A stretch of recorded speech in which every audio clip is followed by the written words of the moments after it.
तो कैसे हो आप सब? उम्मीद करता हूँ बहुत ही अच्छे होंगे। और आज मैं आप सभी के लिए काफ़ी अच्छे-अच्छे क्वेश्चन लेके आया हूँ, जो कि एग्ज़ाम पॉइंट ऑफ व्यू से बहुत ही ज़्यादा इम्पोर्टेंट है। आप इसको इग्नोर करके नहीं चल सकते। हर एक स्मार्ट स्टूडेंट इस क्वेश्चन को अटेम्प्ट करता ही है। तो आपको भी करना है, अगर आपको अच्छे मार्क्स चाहिए तो। अब बात आता है कि सर क्या क्वेश्चन रहेगा हमारा? तो आपको थंबनेल से पता चल गया होगा, हम लोग प्रीवियस ईयर क्वेश्चन डिस्कस करने वाले हैं। प्रीवियस ईयर क्वेश्चन आपको 2013 से लेकर 2025 तक जितना भी ऑब्जेक्टिव पूछा गया है, वो सारा कुछ इस सेशन में हम लोग डिस्कस करने वाले हैं। आपको मैं पूरा बेसिक से चीजें बताऊंगा और आपको सारा कुछ क्लियर होगा क्लास में ही।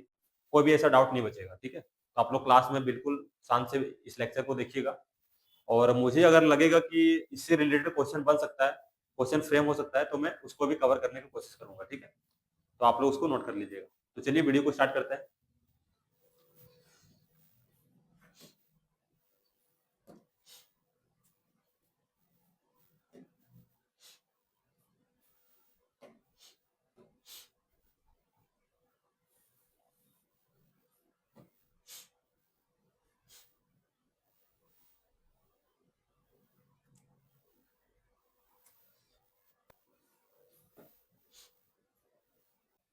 देखिए, ये हमारा फिजिक्स 2013 का पेपर है। क्वेश्चन नंबर 1 में क्या है? A point charge q is placed in an electric field of magnitude E. The force experienced by the charge will be. अगर कोई इलेक्ट्रिक फील्ड आपका दिया है और उसमें मैं चार्ज रख दूं, तो फोर्स कितना लगाएगा, वही देखना है, ठीक है? तो आइए देखते हैं। मान लेते हैं ये हमारा इलेक्ट्रिक फील्ड है।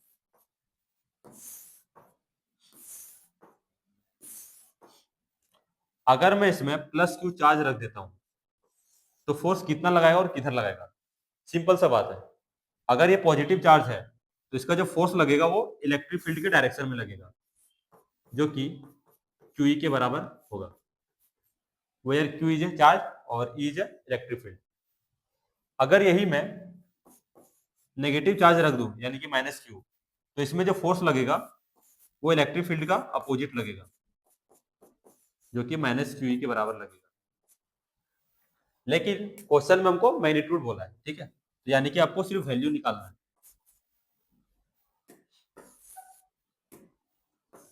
Force is equal to Q. सिर्फ आपको वैल्यू देखना है, तो आपको आंसर जो हो जाएगा वो ये हो जाएगा। क्वेश्चन नंबर 2 में देखते हैं। According to Biot Savart law, magnetic field at a point due to current element depends on distance of a point from current edge. मतलब आपको मैग्नेटिक फील्ड देखना है due to a small current element की वजह से, और वो डिस्टेंस पे किस तरह वेरी कर रहा है। तो magnetic field due to small current element की वजह से जो फॉर्मूला होता है वो K I D L sine theta divide R square. देखिए, ये हमारा स्केलर फॉर्म हो गया।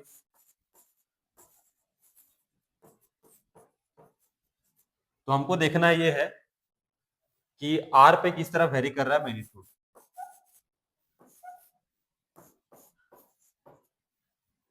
ये मैग्नेटिक फील्ड जो है आपको दिखेगा, ये इनवर्सली प्रोपोर्शनल आर स्क्वायर है। अगर आप इसको सिर्फ हटा दें, तो आपको 1/r² के फॉर्म में दिखेगा, ठीक है? तो आंसर आपका जो हो जाएगा वो डी हो जाएगा। इसका जो एसआई यूनिट जो होगा वो टेस्ला होता है, और सीजीएस यूनिट जो होता है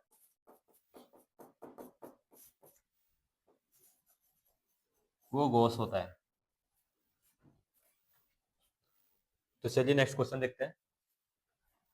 थर्ड में क्या है? Which phenomenon shows that light is a transfer wave. यानी कि कौन सा फिनोमिना है इन चारों में से जो बताए कि लाइट ट्रांसफर वेव होता है। देखिए, लाइट जो है वो वेव के फॉर्म में होता है। ये बताता है इंटरफ्रेंस, इंटरफ्रेंस, डिफ्रैक्शन और रिफ्रैक्शन। लेकिन वेव में ट्रांसफर वेव या लॉन्गिट्यूडनल वेव होता है, ये कौन बताता है? कौन सा टाइप होता है वेव का? जैसे कि वेव जो है वो लॉन्गिट्यूडनल वेव होता है,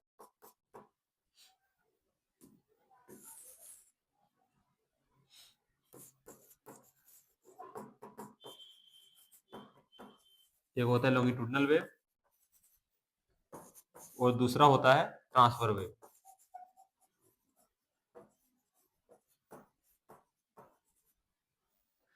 ये कौन बताता है? तो ये बताता है ऑप्शन नंबर सी, पोलराइजेशन।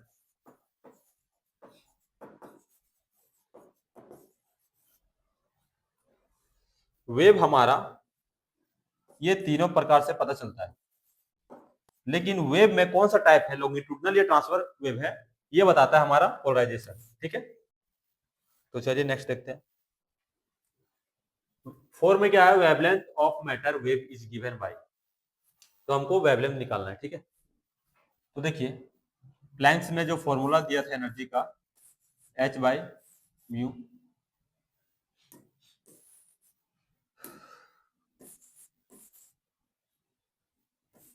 और आइंस्टाइन ने दिया था energy is equal to mc square. दोनों एनर्जी सेम है तो आप इसको इक्वल कर सकते हो, mc स्क्वायर। ये हमारा ये क्या है, फ्रीक्वेंसी है। ठीक है,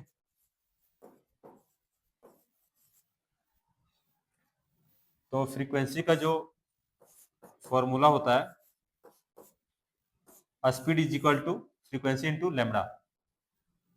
तो आपका फ्रीक्वेंसी जो हो जाएगा वो c बाय लेमडा हो जाएगा।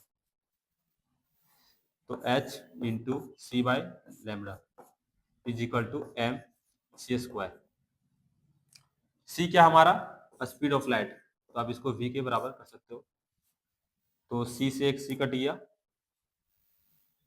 तो h by lambda is equal to m c आ गया।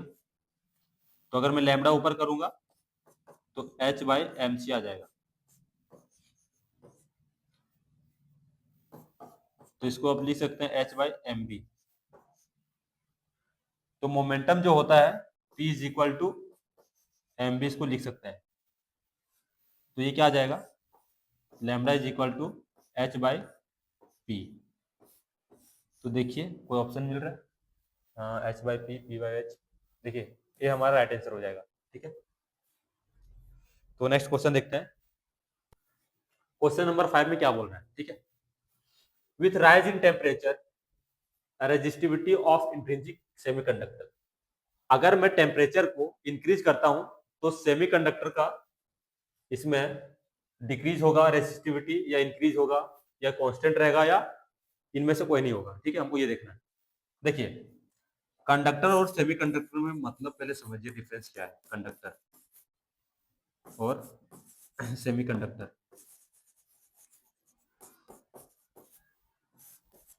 कंडक्टर में large number of free electron होता है। ठीक है, अगर मैं इसको टेम्परेचर देता हूं, टेम्परेचर इंक्रीज करता हूं, तो हमको पता है large number of free electron होता है।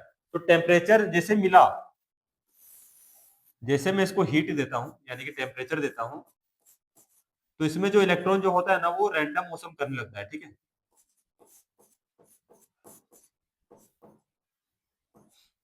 रैंडम मोशन करने लगता है। अब ये रैंडम मोशन करने लगेगा तो करंट के लिए हमको पता है कि एक डायरेक्शन में इलेक्ट्रॉन फ्लो होना चाहिए, लेकिन ये तो रैंडमली मूव कर रहा है, कभी इधर जा रहा है, कभी इधर जा रहा है, कभी इधर जा रहा है, यानी कि एक डायरेक्शन में मूव नहीं कर पा रहा है। कब नहीं कर पा रहा है, जब मैं टेम्परेचर इंक्रीज कर रहा हूं।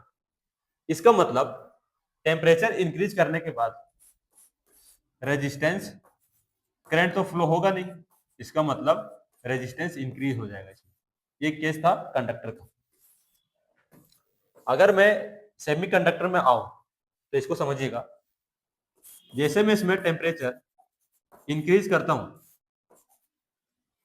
तो इसका जो इलेक्ट्रॉन जो है वैलेंस बैंड से कंडक्शन बैंड में मूव करने लगता है, और इलेक्ट्रॉन मूव किया, इसका मतलब कंडक्टिविटी जो है, कंडक्टिविटी जो है वो इंक्रीज कर जाएगा। कंडक्टिविटी मतलब होता है इलेक्ट्रॉन फ्लो को सपोर्ट करेगा, support flow of current. Conductivity मतलब होता है फ्लो करंट को सपोर्ट करेगा।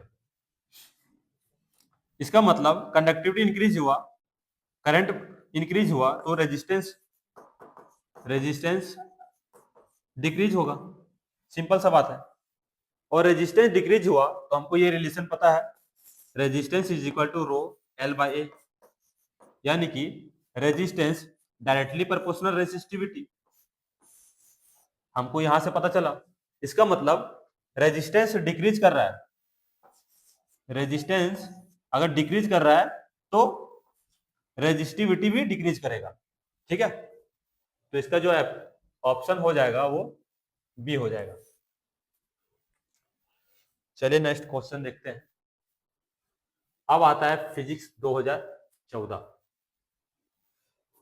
क्वेश्चन पहला क्या है, the unit of permittivity of free space. हमको यूनिट देखना है परमिटिविटी का, ठीक है। तो आपको इसका फॉर्मूला याद होगा, फोर्स इज इक्वल टू के Q1 Q2 by R square. ये हम स्केलर फॉर्म में देख रहे हैं, ठीक है। अब देखिए, तो फोर्स इज इक्वल टू के का वैल्यू होता है 1 बाय 4 पाई आप सेलेन नॉट, यहां तक कोई दिक्कत नहीं है। Q1 Q2 में इसको क्यू स्क्वायर लिख लेता हूं और ये ऑलरेडी आर स्क्वायर है। अब देखिए ये तो हमारा कांस्टेंट है, तो इसको इग्नोर कीजिए। तो हमारा फोर्स क्या आ जाएगा, force is equal to Q1 आप सेलेन नॉट आर स्क्वायर, ठीक है। अब मुझे ये चाहिए, ठीक है, परमिटिविटी ऑफ फ्री स्पेस का यूनिट चाहिए। तो मैं इसको ऊपर कर लेता हूं और फोर्स को नीचे ले आता हूं। Permittivity is equal to Q square divide F by R square. देखिए मैं इसको ऊपर ले गया और फोर्स नीचे ले आया, यहां तक कोई दिक्कत नहीं होना चाहिए। उसके बाद अब मैं इसका यूनिट निकालूंगा।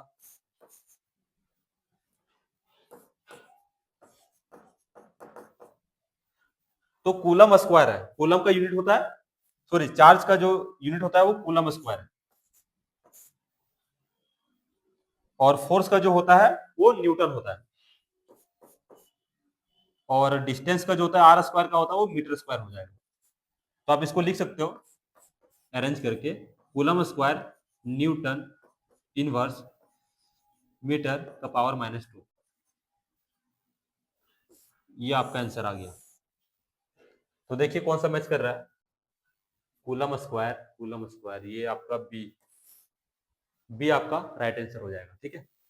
अब देखिए इसी से रिलेटेड एक क्वेश्चन पूछ सकता है, डायमेंशन परमिटिविटी का, ठीक है। तो मैं वो करवा देता हूं, आप इसको नोट कर लीजिएगा, जो कि इंपॉर्टेंट है। आपको मैं इसका डायमेंशन करवा देता हूं। ये हमको Q square divide F R square है। तो हमको पता है करंट क्या होता है, चार्ज अपॉन टाइम। तो चार्ज क्या हो जाएगा, आई इंटू टी। तो करंट का जो डायमेंशन सिंबल होता है वो ए होता है, और ये टाइम का टी। तो हमारा चार्ज का क्या हो गया डायमेंशन सिंबल, के टी। लेकिन यहाँ पर क्यू स्क्वायर है, तो हमको स्क्वायर करना है। तो ये आ जाएगा आपका ए स्क्वायर और टी स्क्वायर आ जाएगा। और ये फोर्स, फोर्स क्या होता है, मास इंटू एक्सेलरेशन। तो इसका आ जाएगा dimension formula M L T -2, ठीक है। तो मैं इसको यहाँ पर रख लेता हूँ, एम एल टी -2 इंटू ये आर है, यानी कि एल स्क्वायर।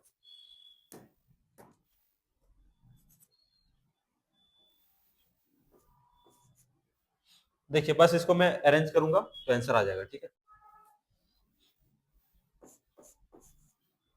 ये m ऊपर चल जाएगा, m इनवर्स, जैसे ऊपर जाएगा तो ये माइनस में आ जाएगा।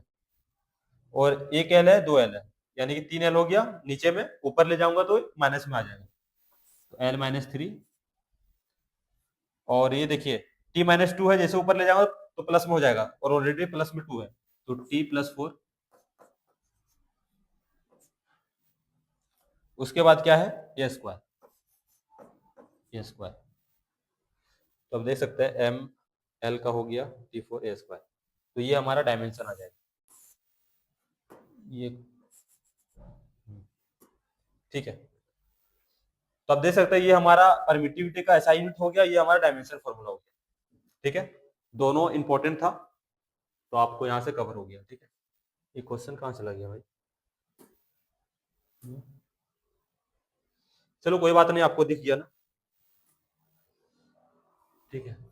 देखिए दूसरा क्वेश्चन क्या है, torque acting on an electric dipole of moment p placed in a uniform electric field E is given by। तो हमको टॉर्क निकालना है जब मैं इलेक्ट्रिक फील्ड में कोई डायपोल को रखता हूं, तो टॉर्क क्या होगा, ठीक है। तो देखिए टॉर्क होता क्या है पहले ये समझ लीजिए, ठीक है। मैं ऑप्शन तो डायरेक्ट टिक करवा सकता हूं, लेकिन कंसेप्चुअली चलना जरूरी है। और आप इसको एक रिवीजन सीरीज भी ले सकते हो, इसमें मैं थ्योरी भी डिस्कस कर रहा हूँ, ऐसा नहीं कि मैं बस टिक मारते जा रहा हूँ, ठीक है। तो क्वेश्चन में क्या पूछा, टॉर्क पूछा है, तो ये हमारा देखिए टॉर्क होता क्या है, पहले इसका मतलब समझिए। ऐसा फोर्स जब कोई ऑब्जेक्ट पे लगे तो उसको रोटेट करवा दे, यानी कि आप ये ऑब्जेक्ट दे सकते हो, ठीक है। हमको ऐसा फोर्स चाहिए जो इस ऑब्जेक्ट को रोटेट करवा दे। तो मैं फोर्स किधर लगाऊं, मान लेता हूं ये हमारा डिस्टेंस है कुछ। अगर मैं फोर्स इधर लगाता हूं तो क्या ये ऑब्जेक्ट, ये जो रॉड है वो रोटेट करेगा क्या? बिल्कुल नहीं करेगा। अगर यही फोर्स मैं इधर लगा देता हूं, देखिए ये तो नहीं करेगा, तो ये रोटेट करेगा क्या? यस, बिल्कुल कर जाएगा। सिंपल सा, देखिए ये हमारा पेन है, अगर मैं फोर्स इधर लगाता हूं ये साइड, तो ये रोटेट नहीं करेगा। अगर मैं यही इस पे फोर्स लगाता हूं तो ये रोटेट कर जाएगा, ठीक है। तो वही कहने का मेरा मतलब है। तो टॉर्क वो होता है ऐसा फोर्स जो कोई ऑब्जेक्ट पे लगे और वो सीधा रोटेट हो जाए, उसको हम टॉर्क बोलते हैं। तो इसी कंसेप्ट को यूज करते हुए आप देख सकते हैं,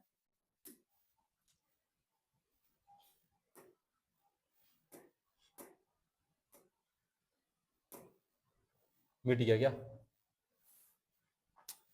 देखिएगा थोड़ा सा,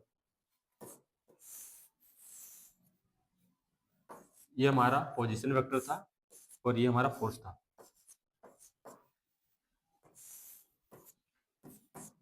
यानी कि आपको साफ साफ दिख रहा होगा कि टॉर्क में फोर्स और पोजीशन, ठीक है, फोर्स और, क्यों मजाक कर रहा भाई, सॉरी।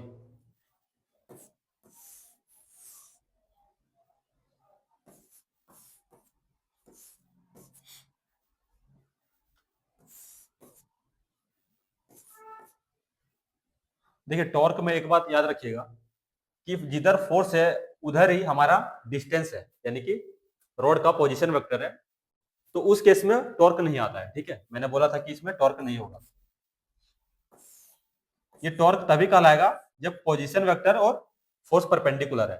तो ये आपको साफ साफ दिख गया कि ये दोनों अगर परपेंडिकुलर होगा तो फोर्स आपको दिखेगा, ठीक है। एक सेकेंड,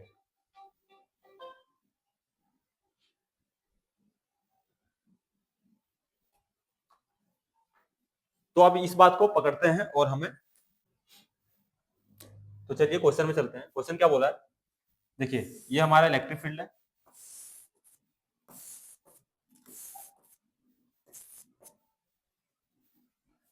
ये हमारा डायपोल है, ये माइनस क्यू है,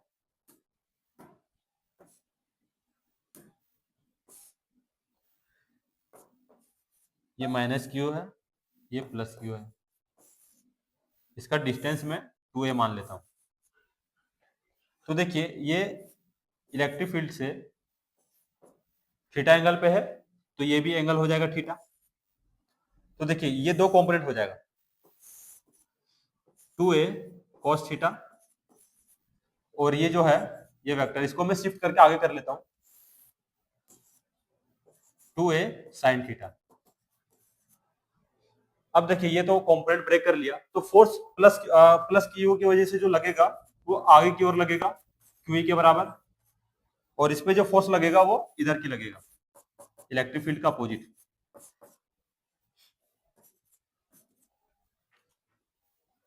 अब हमको टॉर्क निकालना है, ठीक है। तो देखिए टॉर्क क्या होता है, हमको लेना है magnitude force into perpendicular distance. हमको फोर्स का मैग्नीट्यूड लेना है और परपेंडिकुलर डिस्टेंस लेना है, ठीक है, तभी आपको टॉर्क देखने को मिलेगा। तो आप देख सकते हैं ये फोर्स हमारा हो गया और ये हमारा परपेंडिकुलर डिस्टेंस दोनों में 90 डिग्री है। तो डिस्टेंस हमारा ये हो जाएगा, फोर्स का मैग्नीट्यूड लेना है तो फोर्स का वैल्यू हो जाएगा क्यू यू हो जाएगा और परपेंडिकुलर डिस्टेंस का हो जाएगा 2a sin theta, 2a sin theta. हमको पता है कि जो डायपोल मोमेंट होता है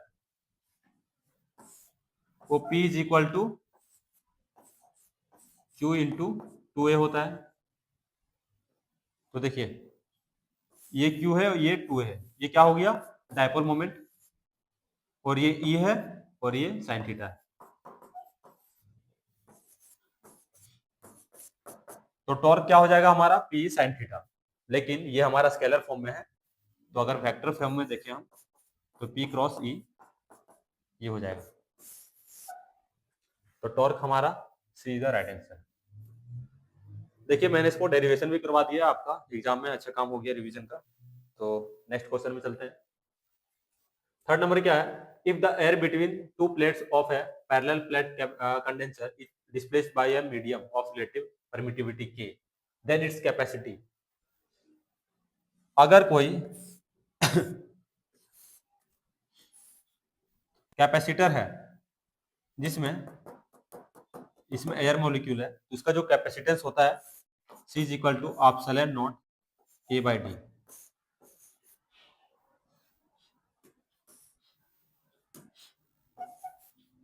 ये होता है, लेकिन इसके बीच में कोई कंडेंसर डिस्प्लेस कर दे रहा है एयर से, यानी कि इसको इसके बीच में मैं कोई कंडेंसर डाल दे रहा हूँ, ठीक है, जिसका डायइलेक्ट्रिक कांस्टेंट K है। कोई भी मैं मेटेरियल डाल दे रहा हूँ, कंडेंसर क्वेश्चन में बोला है लेकिन मैं कुछ भी डाल देता हूँ जिसका डायइलेक्ट्रिक कांस्टेंट K है। तो इसका कैपेसिटेंस नया वाला क्या हो जाएगा, जब एयर था, एयर का जो था वो capacitance epsilon naught A by D था, लेकिन अगर मैं इसके बीच में कोई कंडेंसर डाल दे रहा हूँ जिसका डायइलेक्ट्रिक कांस्टेंट K है, तो नेट यानी कि नया कैपेसिटी है वो क्या हो जाएगा। तो आइए देखते हैं। तो जो नी वाला हो जाएगा, देखिए पहले एयर था, अब डायइलेक्ट्रिक कांस्टेंट क्या आ गया, यानी कि मीडियम चेंज हो गया। तो आप इसको EM कर दीजिएगा और A बाई डी हो गया। परमिटिविटी ऑफ मीडियम जो होता है वो परमिटिविटी फ्री स्पेस और रिलेटिव परमिटिविटी होता है,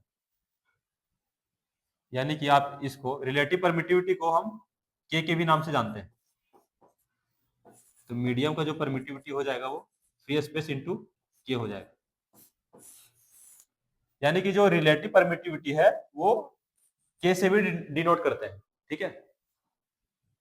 तो अब देखिएगा नया वाला जो कैपेसिटी हो जाएगा epsilon not K A by D. अब देखिए epsilon naught A by D जो है वो एयर का था, तो आप लिख सकते हैं जो नी हो जाएगा वो K कैपेसिटी ऑफ एयर, यानी कि आपका जो नी कैपेसिटी है वो K टाइम्स इंक्रीज हो गया।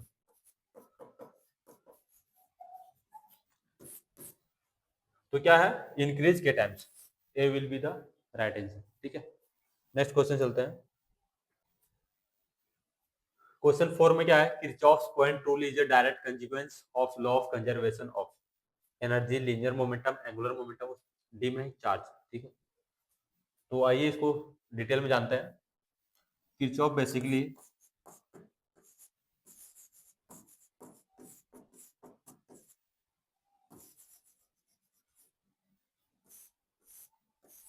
टू टाइप्स का होता है। पहला KCL और दूसरा KVL। अब KCL क्या होता है, यानी कि किरचॉफ करंट लॉ, और KVL Kirchhoff voltage law. Kirchhoff current law जो है वो बेस्ड है कंजर्वेशन ऑफ चार्ज।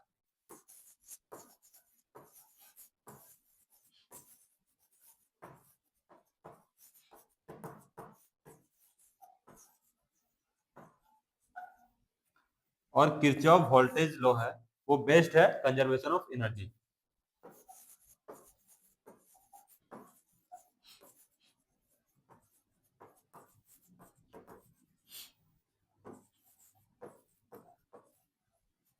देखिए चांसेस है कि एग्जाम में ये पूछा है तो ये अगला बार आ जाए, ठीक है, तो इसलिए मैं इसको बता दिया।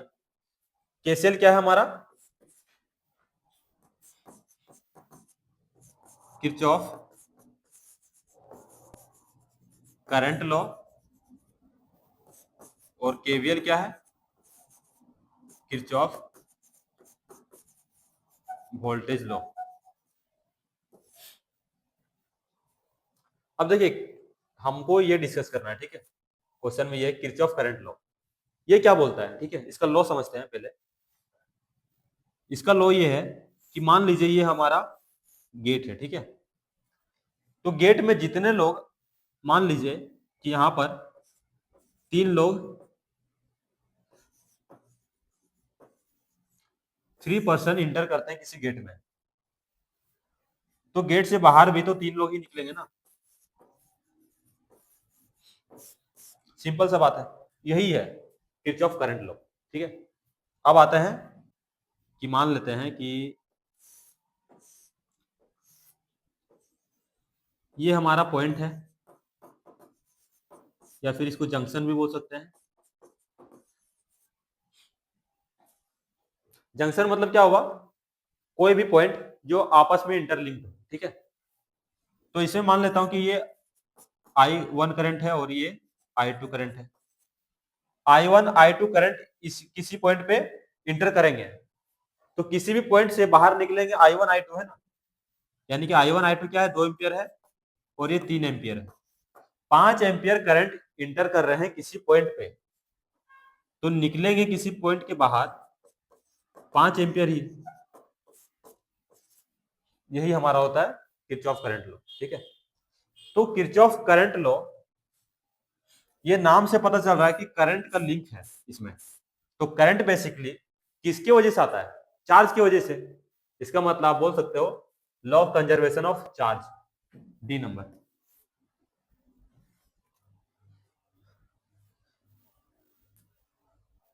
नेक्स्ट क्वेश्चन क्या है? Lorentz force is given by. Suppose कीजिए कोई ऐसा पॉइंट आ जाए कि इलेक्ट्रिक फील्ड और मैग्नेटिक फील्ड दोनों प्रोड्यूस हो रहा हो, ठीक है, किसी पॉइंट पर, और इसमें मैं चार्ज रख दिया, तो कितना फोर्स लगेगा? आइए देखते हैं। तो लॉरेंज फोर्स यही बोलता है। लॉरेंज एक साइंटिस्ट है, उन्होंने बताया अगर किसी इलेक्ट्रिक फील्ड या मैग्नेटिक फील्ड पर चार्ज रख दें तो कितना फोर्स लगेगा। सिंपल सा बात है, दोनों का सम लगेगा, इलेक्ट्रिक फील्ड का भी फोर्स लगेगा और मैग्नेटिक फील्ड का फोर्स लगेगा। इसी को हम बोलते हैं लॉरेंट फोर्स। तो इलेक्ट्रिक फील्ड का वैल्यू क्या होता है? Q E. और मैग्नेटिक फील्ड का फोर्स का वैल्यू क्या होता है? Q V cross B. अब देखिए ये जो चार्ज है मैं इसको कॉमन ले लेता हूं, ठीक है। तो इलेक्ट्रिक फील्ड का vector plus v cross b, तो ये हमारा लॉरेंट फोर्स का फॉर्मूला आ गया।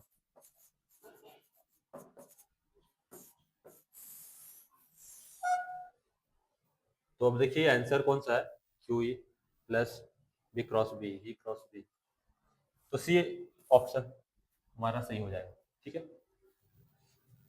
चलिए नेक्स्ट क्वेश्चन देखते हैं। Henry is a unit of self inductance, mutual inductance, both self and mutual inductance. अच्छा, सी नंबर है, ओके। देखिए एक ऑप्शन इसमें मिस है, शायद टाइपिंग नहीं हुआ है, कोई बात नहीं, इसको हम सही करते हैं।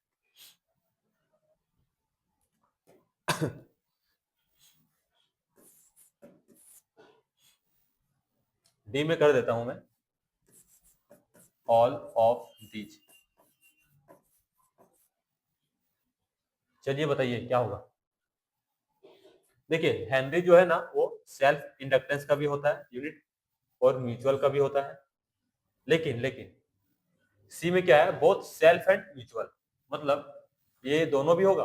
हाँ ये भी सही है, यानी कि तीनों सही है। इसका मतलब डी में क्या, ऑल ऑफ दीज, तो तीनों सही है तो फिर ऑल ऑफ दीज होगा, है ना, डी आंसर। चलिए नेक्स्ट क्वेश्चन देखते हैं। As temperature increase the resistance of a conductor. देखिए अभी जस्ट मैंने डिस्कस किया था, किसी कंडक्टर पे अगर टेम्परेचर इंक्रीज किया जा रहा है, ये हमारा कंडक्टर था और मैं इस पे टेम्परेचर इंक्रीज कर दूं, तो बताइए रैंडमनेस बढ़ेगा ना इलेक्ट्रॉन का। अगर रैंडमनेस बढ़ जाएगा यानी कि रैंडम मूव करने लगेगा, ये इधर जा रहा है, ये इधर जा रहा है, ये इधर जा रहा है, यानी कि करंट का मतलब क्या होता है कि किसी डायरेक्शन में इलेक्ट्रॉन का फ्लो होना, चार्ज का फ्लो होना। लेकिन ये तो रैंडम मूव कर रहा है, इसका मतलब करंट तो बहेगा ही नहीं, फ्लो ही नहीं होगा। तो आप बोल सकते हैं नो करंट फ्लो। अगर करंट फ्लो कर ही नहीं रहा है, इसका मतलब रेजिस्टेंस ज्यादा है। रेजिस्टेंस क्या होता है कि करंट फ्लो का अपोज करना। अगर करंट फ्लो नहीं कर रहा है, इसका मतलब रेजिस्टेंस ज्यादा है, ठीक। तो अब इसको बोल सकते हैं एज टेम्परेचर इंक्रीज, तो रेजिस्टेंस ऑफ कंडक्टर ये होगा, ठीक है। चलिए नेक्स्ट देखते हैं। Which of the flowing electromagnetic waves has the longest wavelength. देखिए इसमें चार ऑप्शन है, तो मैं एक ट्रिक बताता हूं आपको, उसको याद रखना है। C Y X X U V, C Y X U V I M R, ये आपको नाम याद रखना है। क्या है, C Y X U V I M R, ठीक है। आप इसको रटेंगे तो याद हो जाएगा। ये क्या है हमारा, कॉस्मिक रेज, ये हमारा गामा रेज, ये हमारा एक्स रेज है,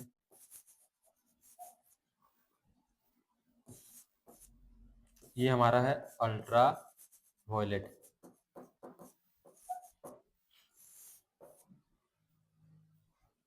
ये हमारा विजिबल है, विजिबल रेज। ये इंफ्रारेड, इंफ्रारेड, ये हमारा है माइक्रोवेव, माइक्रोवेव, और ये है हमारा रेडियो वेव।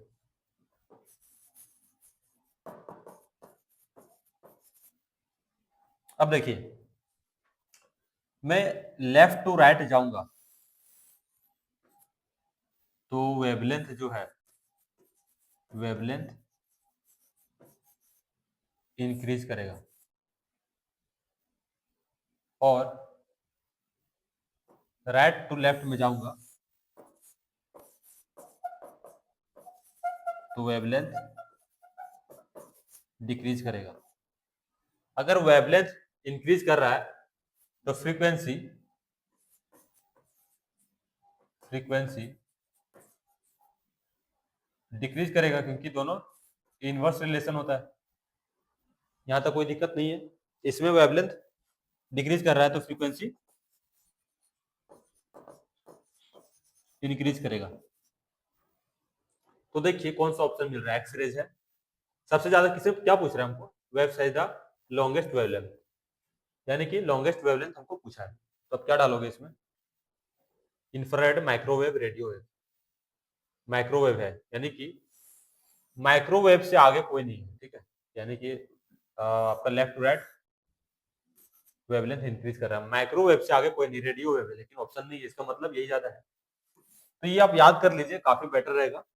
आपका दो क्वेश्चन बन गया, वेवलेंथ का भी बन गया और फ्रीक्वेंसी का भी बन गया। यानी कि लेफ्ट टू राइट जाने पर वेवलेंथ इंक्रीज कर रहा है, फ्रीक्वेंसी डिक्रीज करेगा। इसका जस्ट अपोजिट चलेंगे तो इसका भी उल्टा हो जाएगा। तो क्या है, C Y X U V I M R. C क्या, cosmic rays, Y gamma rays, X X rays है, अल्ट्रा वायलेट है, V visible rays, infrared, microwave, radio wave, ठीक है। चलिए नेक्स्ट क्वेश्चन देखते हैं। When a lens is immersed in water, its focal length। तो focal length जो होगा हमारा इंक्रीज हो जाएगा इसमें। जब मीडियम चेंज करेंगे तो फोकल लेंथ हमारा इंक्रीज हो जाएगा। 10 में क्या है, which of the flowing phenomena explain that light does not travel. ये क्वेश्चन थोड़ा इनकम्प्लीट है, मैं इसको देखता हूँ, कुछ छूटा हुआ ये।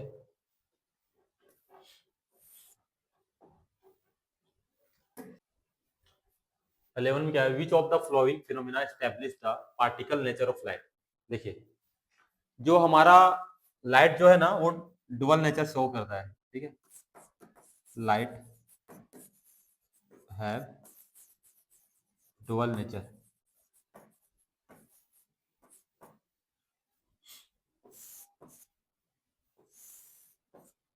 पहला क्या है, पार्टिकल नेचर,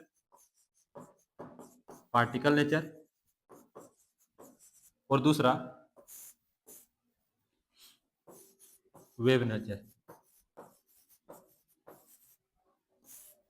अब पार्टिकल नेचर कौन कौन है, आइए देखते हैं।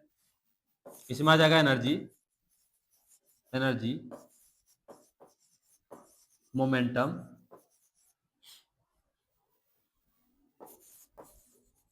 प्लैंक्स क्वांटम थ्योरी,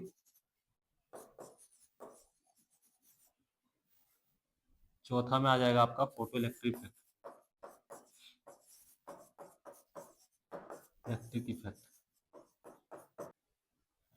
अब वेव नेचर का देख लेते हैं। इसमें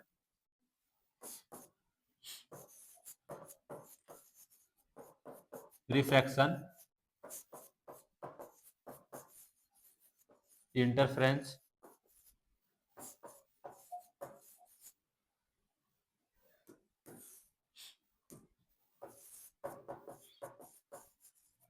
डिफ्रैक्शन। तो देखिए क्या पूछा है, which of the flowing phenomena establish the particle nature of light. मतलब लाइट जो पार्टिकल नेचर कौन कौन शो कर रहा है, ठीक है।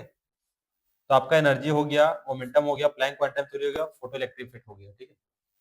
वेव नेचर क्या है, रिफ्रैक्शन, इंटरफेरेंस, डिफ्रैक्शन। अब देखिए कौन सा मिल रहा है, देखिए पार्टिकल नेचर बोला है, देखिए पार्टिकल नेचर है, तो आपका डी आपका आंसर हो जाएगा फोटो इलेक्ट्रिक इफेक्ट, जो कि पार्टिकल नेचर शो करता है।